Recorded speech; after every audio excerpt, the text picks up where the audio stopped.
You are listening to the On Purpose Podcast, your guide to living a more purposeful life. What's up, everybody? Welcome to this week's edition of the show. It's always a pleasure to have you here. Today, we're excited to talk with somebody whose voice resonates with the heart and soul of Appalachia. He's not only an author, but a storyteller who captures the essence of life's intricate tapestry through his memoir, Searching for Change. His journey from the rolling hills of Appalachia to the pages of his book has been filled with both challenges and revelations. And what really drew me to his story and bringing him on the show to share with you all was that he has such a huge focus on gratitude, the power of positive change, and a desire to inspire and motivate people to rise up no matter their circumstances. So let's dive into this week's conversation about life, growth, and the pursuit of purpose with this week's guest, Jan Ackley. Jan, my friend, welcome to the On Purpose Podcast. How are you today, sir? I'm good, Jerrod. Thank you for having me on today. Yeah, man, my pleasure. I see you got a little Air Force memorabilia in the background there. Oh, yeah. Thank you for that. When I got out of high school, I went right into the Air Force, but mainly leading up into the Ohio Air National Guard. I was in the Air National Guard for 12 years. Okay. Spent a lot of time in my younger days. Younger. Looks like, what, a tech sergeant there? Am I seeing the stripes right? Yeah, you are. I was a tech sergeant when I got out. Let's see, how many years ago was that? That was in 94. I got in 1994. So I graduated high school in 82, and I got out in 94. Yeah. Okay. So this has been a long time ago. Yeah. Well, our Air Force paths could have crossed because I was in from 92 to 96. Yep. You were at Lackland, as I was. Yeah, I did. My tech school was in Lackland, too, so I spent almost a good full year down there, which I loved San Antonio. Yeah, it gets a little hot, but... Oh, man. You know what I really love, Jan? Is I loved a good Texas thunderstorm. No kidding. I love thunderstorms, yeah, and I remember those from Texas. Oh, boy, they'd come rolling in. It sounded like you were getting blown up with the lightning and the thunder. Yeah. Yeah, well, good. I remember. Yeah. It's funny the things you remember from your military time, you know? Yeah. Well, thank you for being here. What really drew me to you is Appalachia and sharing the story of growing up there, right? I think it's a very misunderstood part of American society, and I wanted to learn more selfishly. But there's things in your story, and I love how you took the story of growing up there. And I think one of the things I read that really got me excited was that you took your story of struggle growing up really poor there and turned it into your life, but with a focus on gratitude and positive change and just sharing with others that they can overcome any of their circumstances. So thank you for quite honestly having the courage to speak like that. Oh, I have learned a lot about, growing up from where I was to, now I'm an older guy, and there are a lot of lessons in there. And, and I wrote a book about this, and it really started about 12 years ago. My first grandchild, her name is Nanette. I now have 8 grandchildren, but she was the first. And I was sitting in the hospital thinking, I don't know what a grandfather does. What am I supposed to do? And so, I was sitting in the waiting room there, and I just pulled out a notepad, and I just started thinking about what can I talk to her about when she gets older, about lessons that I've learned as her grandfather. And that's the only thing I could think of at the time to do. So I started taking all these notes, and then a lot of memories, from that triggered a lot of memories when I was a youth. And I shared those notes with some coworkers at the time, and they said, "Wow, this is a crazy story. You're kind of a crazy background there, Jan." And so they said, "You ought to really write about this." And so it took me 11 years to write this book, just due to time constraints. I had to teach myself how to write I'm a business writer, but I'm not a storyteller writer. And I had to learn how to do that. And, got some coaching on writing, and I found that I enjoyed it. But the lessons, back to your point, the lessons from my youth to where I am today, and I'm in Salt Lake City right now, which is where I live, but my home is, it'll always be in my blood of the little town I grew up in Eastern Ohio. Yeah. And the lessons, are important. At least they were for me to overcome all that. Yeah, I love that. And I think what I love about that is when people share the stories of others and how they impacted their lives, right? Like, I'll be honest, I don't want to share my story to somebody where it's all about me. What I love to share is, like, how did other people help influence me, and what did I learn? Because there's that common bond, right? There's that commonality when people invest in your life. It's nice to share that story because it's a way of thanking them. Yeah, it is. And honestly, as I got into this book, some of those lessons were painful. Mm-hmm. And, my wife would, in the middle of writing all this and remembering, and I kept journals, a lot of journals in my youth, and I went back and looked through those. She would sometimes say, "What is wrong with you?" Because it was difficult to remember those lessons. Yeah. And what I went through. But having said that, I wouldn't be where I am today if it wasn't for the hardship that I went through, the experiences that I went through, the people that I met. To your point, I met some really good people, a poor kid in high school, some guys that were businessmen in the town befriended me and taught me a lot of cool lessons that I still use today. But sometimes the painfulness of experiences are the key to success and overcome those, and it allows you to move forward in your life. No, 100% agree. And sometimes I think we're in a society now that we want to skip the painful stuff and we just want the good part, right? And just like you said, you don't get to the good part without some pain, right? They usually go hand in hand.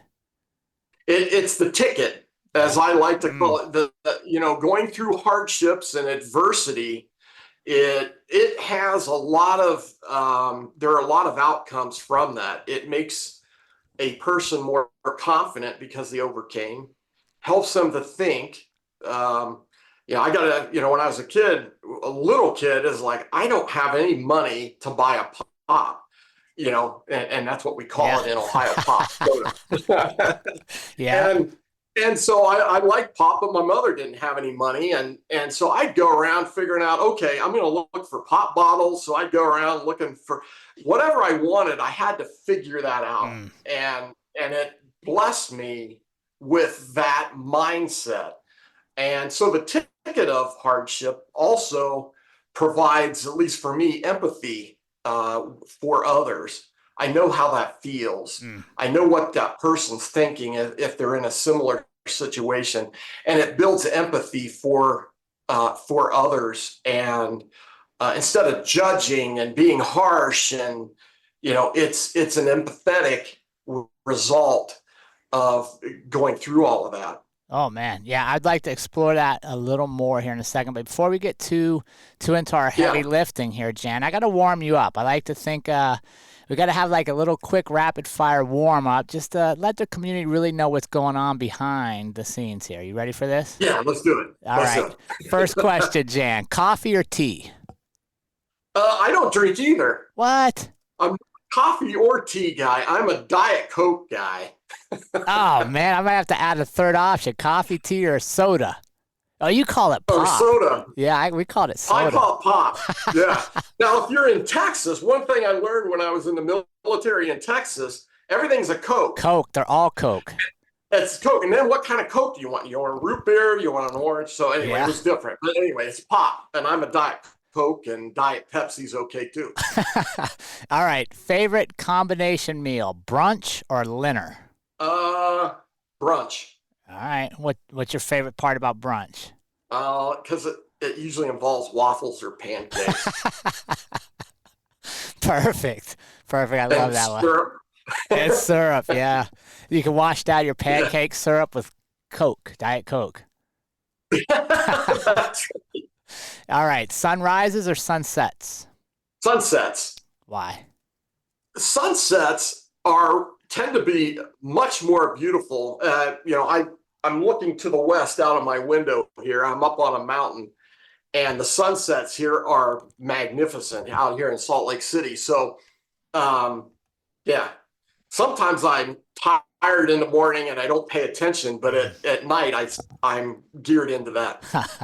All right, reading a physical book or listening to audiobooks? Physical book. What are you currently reading? It's just my old self. Yep. I like to read. I agree with that one. What are you reading right now, Jan? Well, right now I'm in between books, but every day, this is the part of reading I don't like, is the work that I do. I read agreements every day. I'm reading every day. It's just not what I read to enjoy. So I'm in between books right now, but yeah.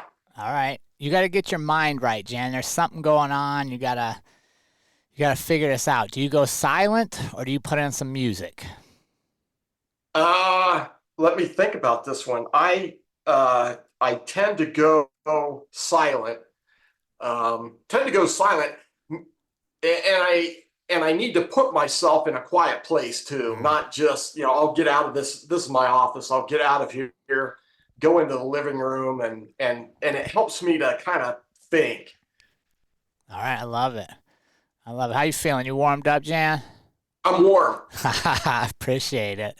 Hey, one thing I wanted to start with was the quote that I read somewhere in researching this, that you first met good men that taught you important life lessons, began to develop your faith, and learned how to overcome hardship. Talk to me about meeting those men, and like, where did they come from, and it's the lessons.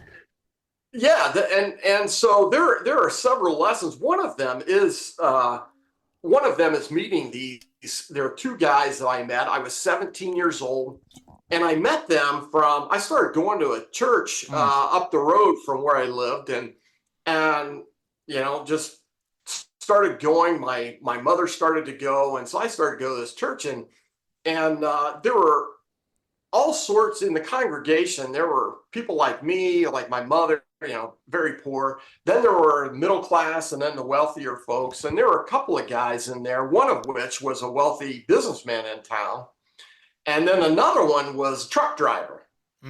So they were the opposite ends of where they were, but they both had a couple of things in common. And that was they had families, they had kids, they loved their wives.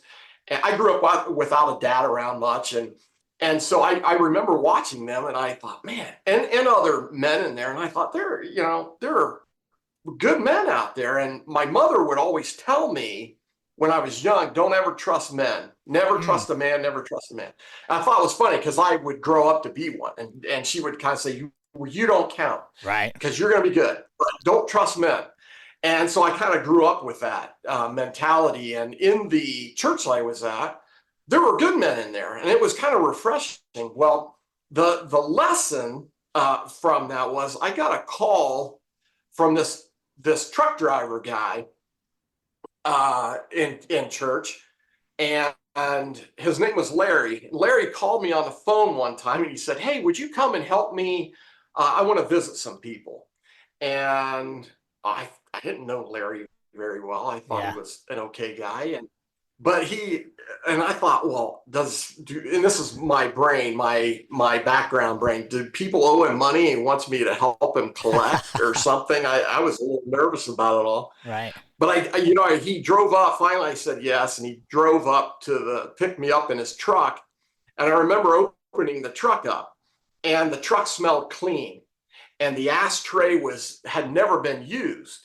And it was different for me. Every man I had ever been with, there was garbage in the truck, they smoked, and this was different for me. And I was nervous to go with them, but I remember opening up the handle of the truck and seeing that, and I thought, okay, and just the feeling it came over me, okay, this is okay, don't worry about it. And then I asked him what we were doing. He goes, we're just going to go help some people. And I didn't, it's like, what does that even mean? And that's what we did. We went out, visited 3 families. One of them needed a sink fixed. Yeah. And the other one were just lonely people. And we just sat and talked to them, and then we left. And I thought, this is really interesting. I had never experienced that before. And that's where, kind of the empathy and the thinking of other people first started to occur to me, that it's not all about me, never will be. It's about other people. And that's what Larry always did. And then the second guy was a businessman. And he called me one time and he said, hey, can I come and visit you? And it blew me away because I'm 17 years old with a single mother and poor as heck. And he was a wealthy guy in town, owned a lot of businesses, and he wanted to come and see me. And I didn't understand I don't have anything I can't give him anything. What does he want from me? Yeah. So he came in and we sat and we got to know each other. And he kept coming back like every couple weeks, every month or so. And he just wanted to see how I was doing. He asked me, what are your plans? And I'm in like the end of my junior year, beginning of my senior year. He says, what do you want to do? And I had never thought about that. My generation going back, clear generations, like you work in the coal mines or the steel mill, or you do something like that. Yeah. And he's the guy that kind of that turned my brain around, that Jan, you're not limited to your class level. You can do anything you want if you work hard enough. And so he started to talk to me about that. And there's some other stories with him, but that's how those 2 men affected my life at the time greatly. And I used their wisdom to this day. Yeah, I love that. And I love that they were technically random people, right? Like you had no prior relationship until they chose. Yeah. No. It's easy, I think, in hindsight to look back, but do you remember when you were like, okay, I don't need to defend myself against these people? Because especially as teenagers, right? People coming in, wanting our time or telling us what to do. It's easy to be angry or to think you know everything. Was there a moment where you're like, okay, I'm going to let these guys in places I don't normally have people? Yeah, they were kind men. It was easy. Once I was with them once or twice, I realized that they were men that weren't looking for something for themselves. They were just concerned for this kid that they saw in church, and they wanted to help me. And it was the mindset, again, of that's what they were looking for. They were looking for people to help, and they did that as part of, their daily life. And so it was, and then I quickly realized, Jerrod, that I didn't know much, and I already knew this, but I didn't know much about anything. Yeah. I knew that. I was not popular in high school. I had zero confidence, and I realized the positive thing, I guess, on my own that I knew was that I don't know much, and I got to fix this. I don't know how to fix it, but I got to fix it because it went back generations, and I was very unhappy. I didn't like how I was living or anything like that. Just poor every day grinding through. And that gave me the mindset of, I'm going to listen to others that have what I want. They have a nice family. How did they do that? They have good careers. What did they do? And I soaked all that up. I just listened to everything that they had to tell me, no matter who it was. I started dating my wife when we were just our senior years in high school, and her dad, who's still alive, became my dad, and he was a good man. And he would tell me these stories and lessons, and I soaked it up. So my point is pride, I think, hinders a lot of people from growth. For sure. They think they know everything. And that wasn't the case with me. I had to get out of the ditch, and I didn't know how. And there were people wanting to help me, and I'm going to take their advice. How did your mom handle that with these guys starting to spend so much time with you and influence you? She was okay because she knew them. She met them in church as well, or kind of knew about them. They weren't strange, they weren't the total Sure. strangers. They just didn't know us really well, but she knew them from church and how they operated, just from interacting that way. So she was fine, and she understood. I would tell my mother hey, Dave was the businessman. Dave would teach me these lessons, and then I would tell her, and she said, "Oh, I never knew that." I said, "I didn't either," but she knew it was good. Yeah. Yeah, that's good that she was open to learning too, right? And to wanting you to have more in life. Yeah, that's right. And she didn't know, Yeah. honestly, Jerrod. She did not know. Um, she used to tell me, "Hey, Jan, this is our lot in life. This is where we are, and this is where we stay." It was like this Mm, class level. You got the lower class, middle class, upper class. And in my generation, or my previous generation, my mother, even my father, and before, this is who we are, Jan, and yeah. you got to accept that. And it was only because she didn't know. She Yeah. didn't know anything better than that. And so I had to overcome that too. And she was cheering for me. She just couldn't help me. Right. And do you that's in some of the research I've done about Appalachia and just that culture, that's a very common theme, right? Like people are literally born into families that think It like is. this is what we do. There's really no other way. It's the coal mines, it's the That's right. mills. Um, My I didn't know any of my grandfathers. My mother's father, my maternal grandfather, died in 1929 when she was 2 years old. mm, She didn't have a dad. He died from it says in his death certificate it was like double pneumonia, but he spent a lot of times in the coal mines. He had black lung type yeah. stuff back then. And then my other grandfather died in 1938 when my father was 8 years old. He was in a coal mine, and they had a roof cave in, and Mm, it killed him instantly. So that's the history. My history is there's very few men in generations that were fathers that lived a long time. I'm the first one. My dad, I knew my dad, but he wasn't around very much, and he died when I was 24. okay. And so there's not a lot of history of fathers, and fathers are very important, and I had to learn how to do that, and it wasn't easy. Was there a moment where you chose to believe what these guys were telling you? Because I'm just picturing back, like when I was a teenager, there was people that would say you could do whatever, and you'd kind of be like, okay, yeah, but can I really? Yeah. Was there a moment when you were like, wait a second, I can believe here. I can start to make a different life for myself.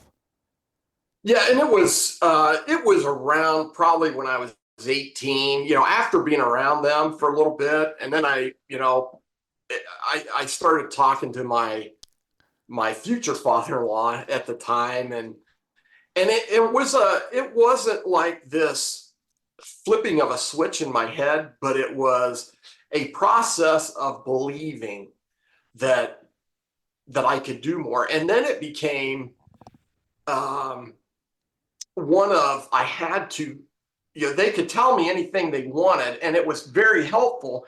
But then it became, I had to take action. It wasn't just going to happen on its own. What do I need to do? And I didn't have a lot of prospects, but I thought, what I need is discipline.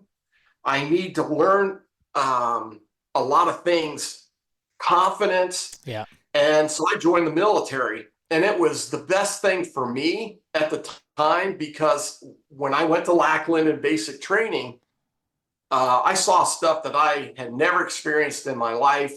There were, the sergeants were around telling you how to do things, being precise in what you do, and I had never experienced that. And when I was there, I thought, yeah, this was a good decision. I just need this. I just need it, and to learn. So there were specific, purposeful Yeah. actions that I took uh, to just get myself launched into a different way of life. And that was the start of it. The start of it was meeting these two guys, and then taking some of their advice, and then I had to take action.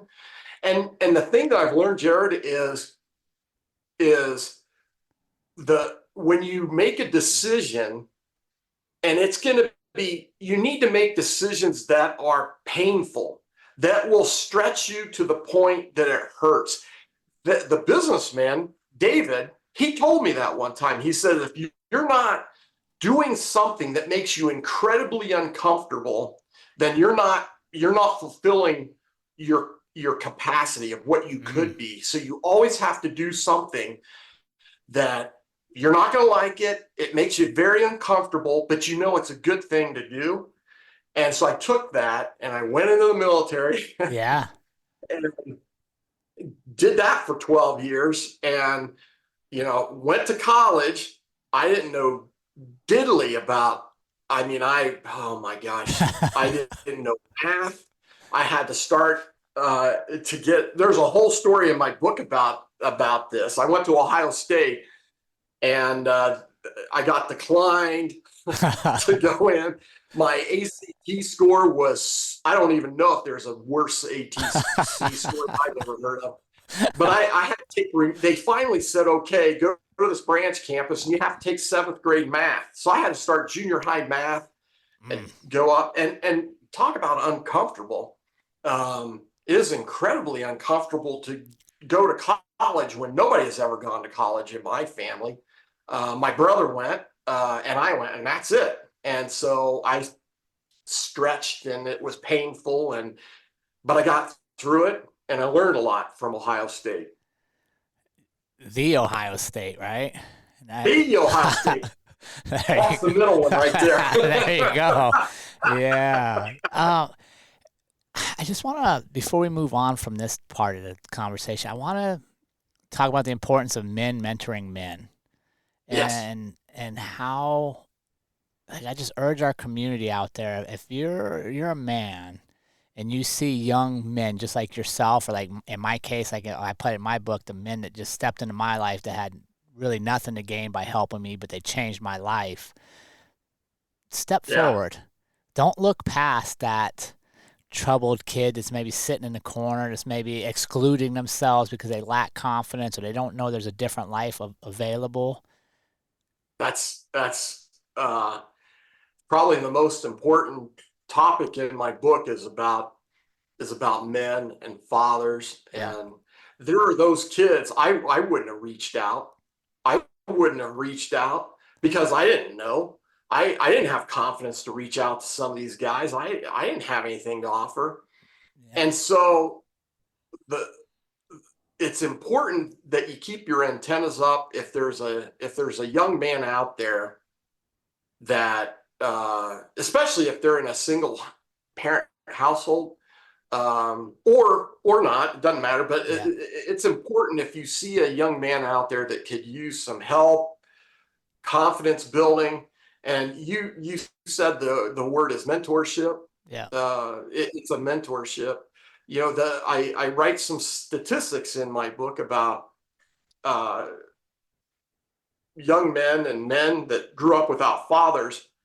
It's like the vast majority of men that are in jail grew up with no father. It was like 80%. Yeah. Poverty, way up there. No father around. The likelihood of poverty is incredibly high. Drug abuse, all of that is in various statistics. And society tries to repair or tries to fix, the symptoms that are out there. Hey, let's give you some money, because you're in poverty. But there's never, and I do this in business as well with my business analytics and things like that. Yep. You always got to get to the source of the problem. And it's like nobody really wants to talk about it, but it's the lack of fathers and good men in people's lives that cause a lot of these societal issues.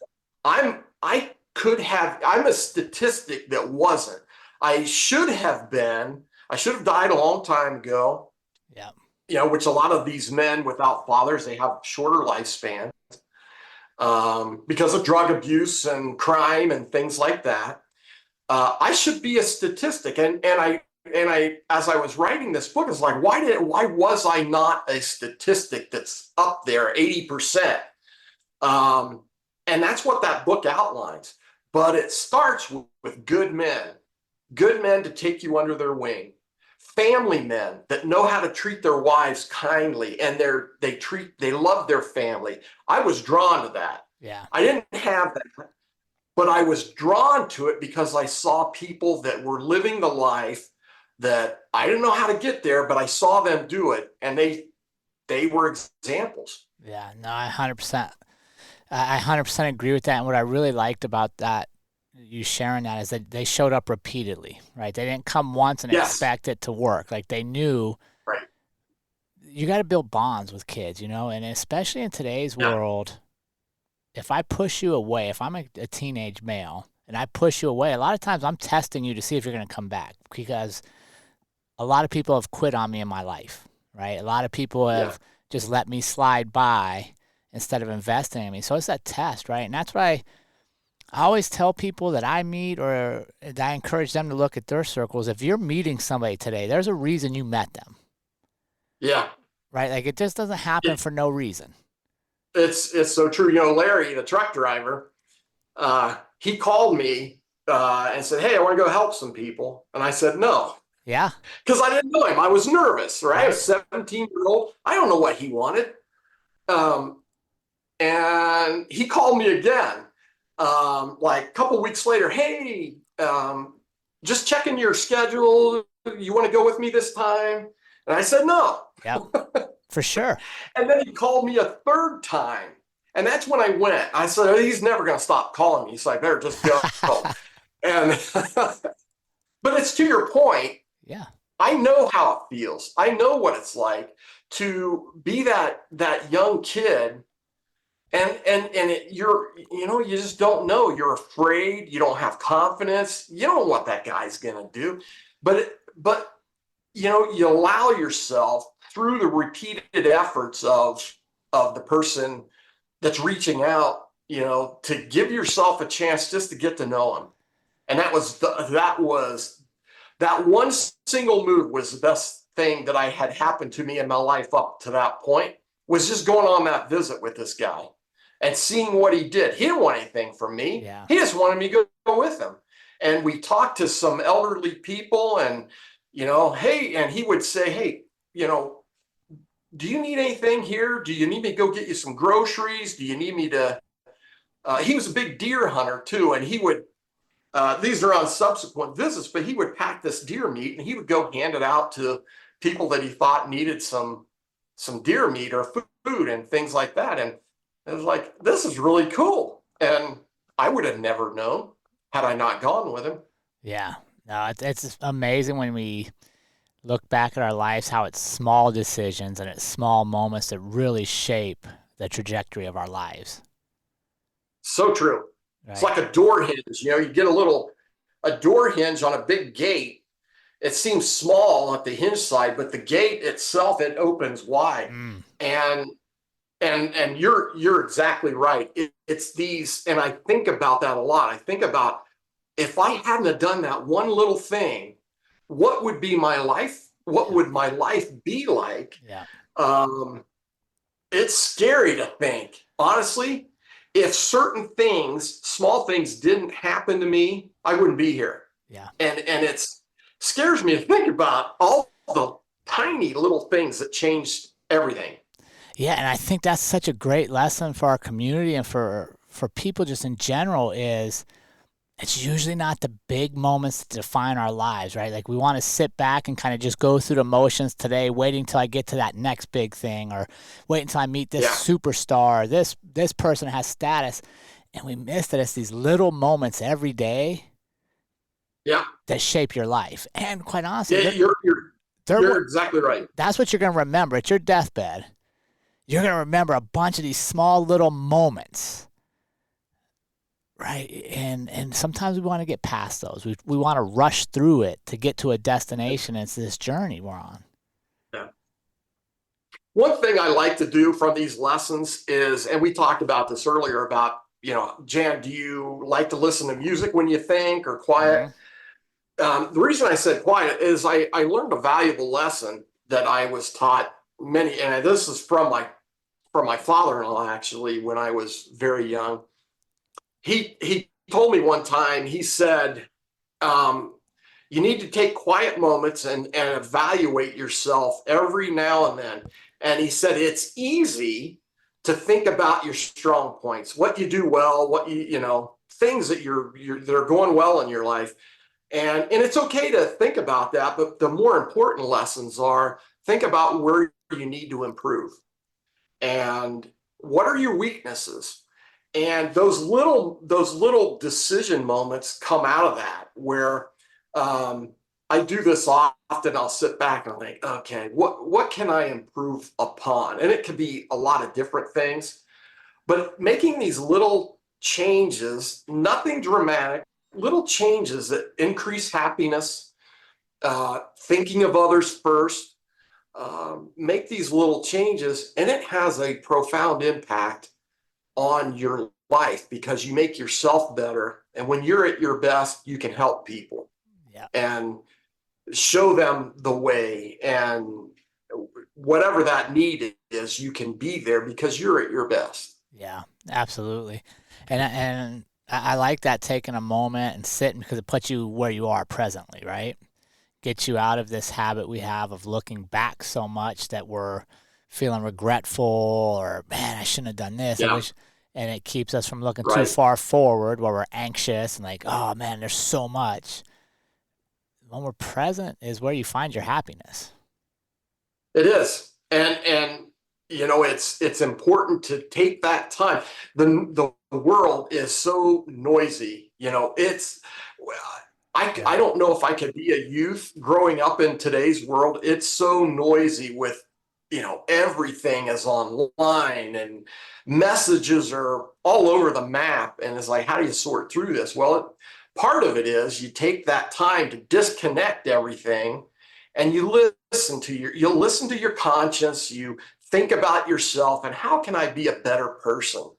Mm. And you might be a good person, but there's always something that you can improve upon that it increases your happiness. I was not happy when I was a kid, and I wake up today every day and uh, I feel happy every day, and it's gratitude for a lot of things, even the small things. Yeah, and I think that's awesome, Jan. And I think what I really like about you is you're paying thanks to the people that helped get you here, right? Yeah, And I think it's much easier for us to be happy when we realize we didn't do it all by ourselves.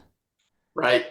It's never, the more you internal look at yourself and say, I did this, and that is not the source of happiness. There's a lot of people that they wake up in the morning and it's all about them, especially a Sure. lot of youth, actually. Yeah. It's all about them. And I discovered a very long time ago, that the more I thought about others, the happier I became. The less I thought about myself, the happier I Yeah. became. It's about others, and it seems the opposite of the way it should be, but it is so true. You go help somebody. I help my wife or do something for my wife and my kids or the neighbor, and I feel happy about it. It just makes the world of difference in the outlook of life and how you feel inside. Yeah. No, I think you're 100% right. Jan, what would you say is your greatest triumph to date, and what did it teach you about yourself? Oh gosh, that is the biggest triumph. It's maybe how deep you go. It's I would think it's overcoming in a high level sense. It was overcoming my generational history in life, and it's like being on an old road, this my brain is weird Yeah, I love it. sometimes. Being on an old road and you're going down the road and you see these entrance ramps to the highway, and you're always afraid always afraid to take that journey up, and I shouldn't say exit ramp, it's an entrance ramp up to get on the highway. But I'm used to this road. I know where this road leads. Um, there's nothing spectacular about it. Everybody in my family has been on this road, but there's something missing in life. So I think the biggest triumph for me was I'm going to take that entrance to the highway. And I don't care what it takes for me. I don't care what pain I have to go through, what struggles I have to go through. I'm taking that ramp. And I don't know where it's going to go, but it's better than the dirt road I'm on. And that's the biggest triumph. Man, that's a great analogy. I like how your mind works, Jan. I like that analogy. Yeah. Gets a little scary up there, but this is how I see things. I'm a visual person, and I see actions and pictures, if you will, and that's what came to my mind when you asked that question. Yeah, no, I think that's fantastic. I think a lot of times we do stay on the road that's comfortable and the road we know. Yeah. And we miss out what's off just one exit here or there. Yeah. What would you say was the biggest thing you learned about yourself through the process of writing and deciding to share this memoir? Well, the biggest thing I learned over the course of everything is that everybody has value in their life. They have worth, and it's not a monetary worth. They have worth, and I discovered over years, first in general, that I had as much worth as Dave, the big businessman. I have enough worth. It's just what do I do with myself? I need to make choices, and if the choice is bad, I want to be responsible for that. That's how I grow. Yeah. Don't blame others.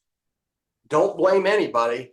I'm going to make choices that are good, and I'll make choices that were terrible, but I learned from it, and I take that on myself. So that's kind of the first thing. But over the course of what I learned the most is that that old saying that you can do, it's what you put into your life, and you can do a lot of things. You don't have to be a brain surgeon. You don't have to be a rocket scientist. I'm a banker, right? Yeah. So been a banker for 35 years, but it's that you can do things that you never thought possible. I would never have dreamed in my life that I would be living here. I'm on a mountain. Salt Lake Valley is right out that window. Yeah. And you compare that to living in Appalachia with not very much hope, and I was very unhappy, no dad around. And what happened? Those 2 points you have to go from here to here, and it's not a flip of the switch. Yeah. There's pain, there's happiness, there's grinding work to do that. And anybody can put their head and say, today, what do I want to change? And it can be small and it can be large. And here's what's going to take. And that's what I learned. Yeah, that's me. Is your mom still alive, Jan?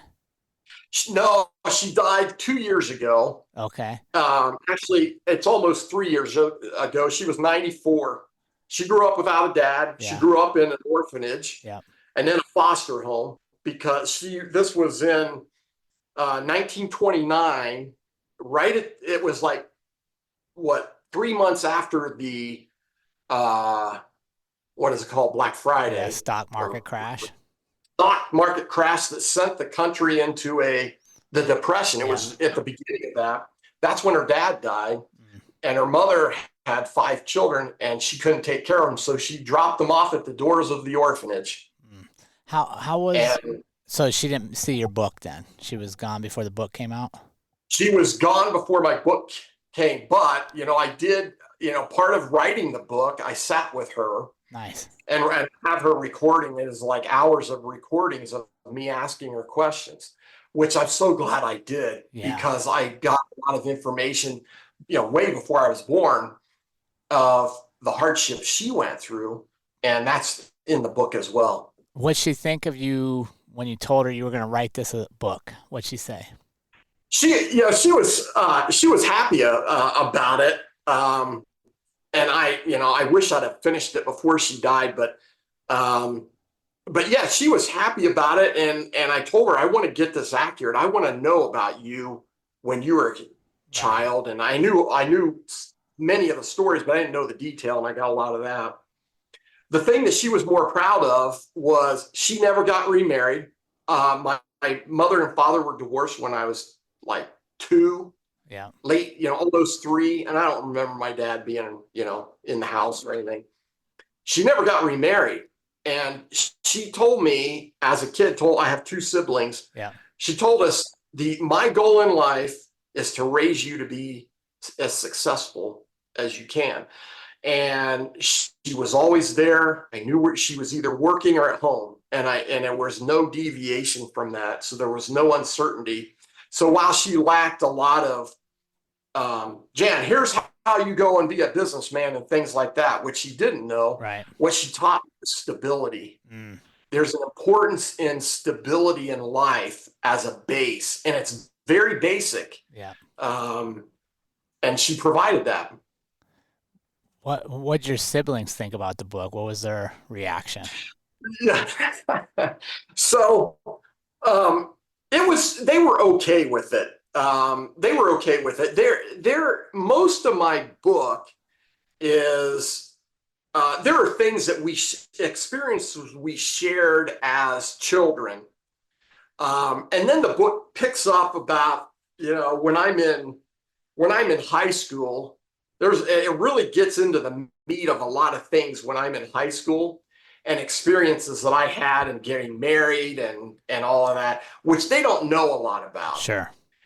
And so, but they were supportive of it, and yeah, but their experiences as adults, I have a brother who lives in Alabama and a sister in Ohio, and their experiences, I think, were different. I'm not sure what their experiences, in all great detail after high school. I know, when they got married, I know basic things. Right. It's the same with me. I've done things that they really don't have the detail of until this book was written. Yeah. Did you get much feedback from your hometown or the Appalachia area when this came out? Yeah, my book is on Amazon. Yeah. And I've been to a couple of book signings in Ohio, been on the radio in my little town in Zanesville, Ohio, talking about this. And, on Amazon, it's getting good reviews. I wish I had more time to promote it. I have done virtually nothing to promote it, but it's out there. People start talking about it, and I see the orders coming through, and the book gets shipped. And then I did an Audible as well. I hired an award-winning a guy. Used to be in California. He's in Salt Lake City now.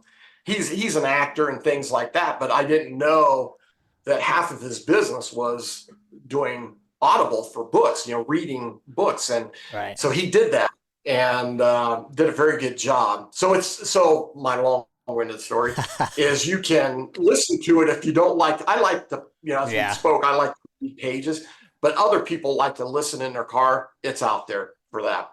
There you go. As we get ready to wrap this up, talk to me about how do you continue to search for change and growth in your life today? Because you're definitely, that's been a theme in your life is wanting more for yourself and for your family. So what are you doing today to chase that or to challenge that? Yeah. And and searching for change, it's got a couple meanings. The first with my mother. I remember my mother saying, "Jan, we don't have any gas for the car. We need to search for change in the cushions and things like that." But the real meaning of the book is searching for change in life.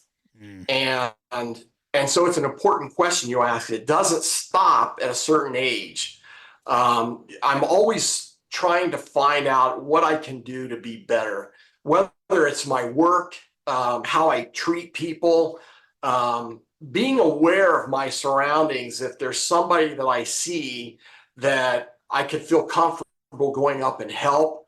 Um, I try and search for those things, and I just want to be, before I die, I'm getting to be an older guy, but before I die, I want to know that I gave it my all. I did everything I could with what I had and give it my all. And that means I have to keep searching for things that I need to change.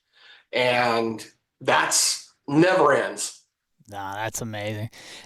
Do you think it's interesting? So you wrote your book about the same time I wrote mine, as far as where we're at in our life, and I would say it's fairly early for people to write memoirs. Where usually those come later in life, right? Yeah. What do you think the value of sharing those stories at this stage in your life particularly is?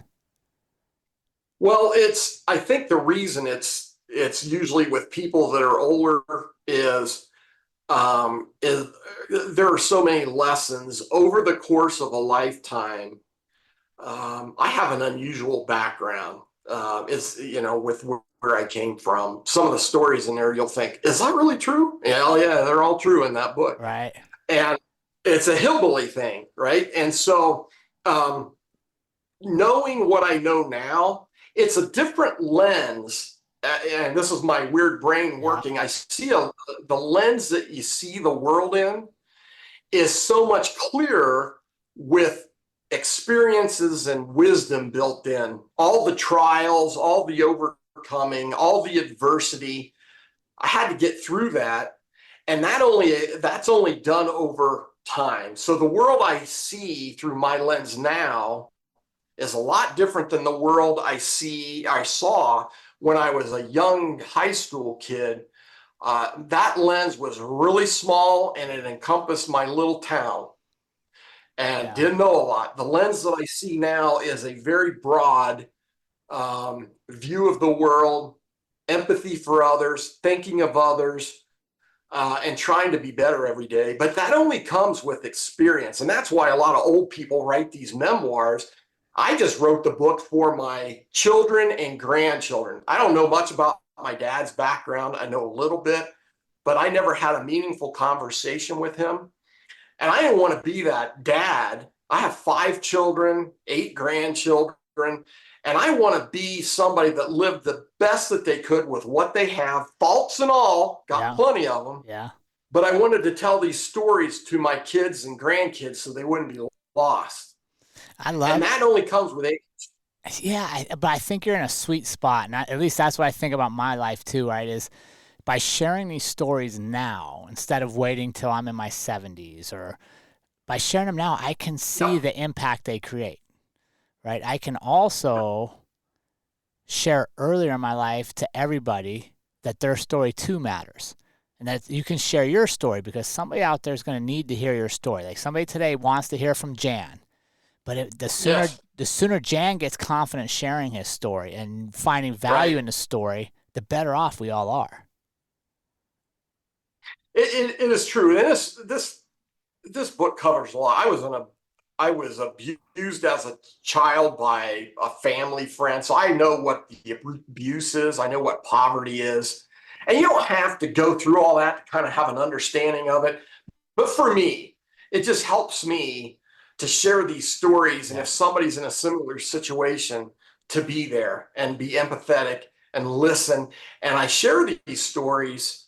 Was very painful to go through and to come up, and I mentioned this before, it took a toll on me emotionally to go back and relive all the stuff that I kind of put out of my mind long ago.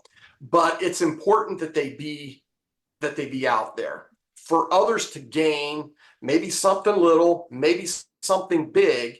But that's the reason I wrote the book, mainly for my kids and grandkids. But I had people at work saying, Jan, people need to know about this stuff, especially in today's age. And so that just comes with a lot of hardship and gray hair. Or gray beard. And you're very humble, Jan, but I also think it comes with courage, right? Courage to step out and say my story has value. I'm not victim to my story. I don't have to carry the burden of my story. I can share it. And I think that's One of the beautiful Right. things about sharing is it lightens our loads a little bit, right? Yeah. And honestly, going through it was painful, but when the book was written, and I just felt this relief that here it is, and if somebody really likes it, great. And that's really what it's about is sitting back again and finding out, what can I do? What can I do to not leave this life and die without having doing everything I could? One of those things was writing this book. Sure. It took 11 years. My wife rolled her eyes. She'd say, I was 4 years into it. Are you almost done? Yeah, I'm 80% done. The next year, aren't you about done? No, I'm 30%. So, but it was a long haul to get to the finish of this thing. And I trashed so many versions to make sure it was right. But that's one of the things I wanted to do, to get that story out there and then answer questions with people like you, Jerrod. Just to share it, and just, there are people out there that care. Yeah, I love it. Jan, thank you so much for joining us today and for allowing us to share your amazing story with our community. That's so my pleasure, Jerrod. I really enjoyed it. I always like to talk. Thanks so much, Jan. And remember, team, life is far too short to live any other way than on purpose. We will see you all again next week.